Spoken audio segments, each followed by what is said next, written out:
নমস্কার, টুকিটাকি রান্নার চ্যানেলে আপনাদের স্বাগত। আমি কচু রেঁধে দেখাচ্ছি। কচুর যে নিচের দিকটা, গোড়ার দিকটা আছে, সেটাকে আমি ভালো করে খোসা ছাড়িয়ে নিয়ে এরকম ডুমো ডুমো করে কেটে নিয়েছি। এবার সেটাকে কড়াইতে একটু জল দিয়ে ভাপে বসিয়ে দিলাম। গ্যাস জ্বালিয়ে এবার ভাপে বসিয়ে দিলাম অল্প একটু লবণ দিয়ে। কচু তো একটু ভাপ দিয়ে নেওয়া ভালো, গলা ধরার সম্ভাবনা থাকে না। যদি এই কচুতে গলা ধরে না, তবুও ভাপ দিয়ে নেওয়াটা বেটার। এইবার আমি ওর কিছুটা ভাপ দিয়ে নেওয়ার পরে এবার কচুটাকে জল ঝরিয়ে নিচ্ছি। যে দেখুন এইভাবে জল ঝরিয়ে নিলাম। এইবার কচুগুলো তো একটা মিক্সির বাটিতে আমি মিক্সিতে দিয়ে সেটা পেস্ট করে নিলাম। তার দিয়ে দিয়েছি 6-7টা কাঁচা লঙ্কা আর কচুগুলো দিয়ে পেস্ট করে নিয়েছি।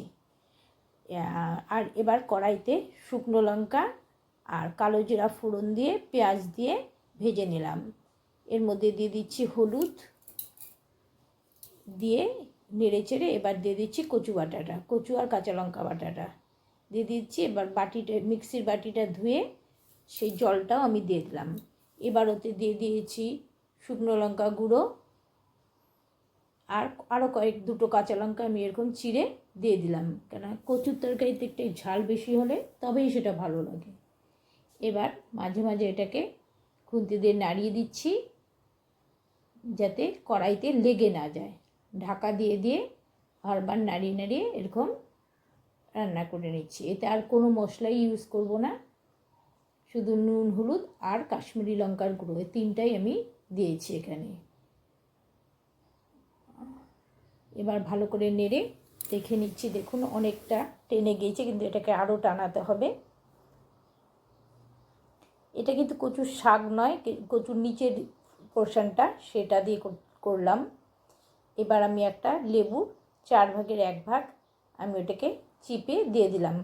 কচুর তরকারিতে একটু টক দিলে ভালো, গলা ধরার সম্ভাবনা থাকে না, সেই জন্য লেবুটা দেওয়া। না দিলেও কিছু হবে না, এই কচুগুলো গলা ধরবে না।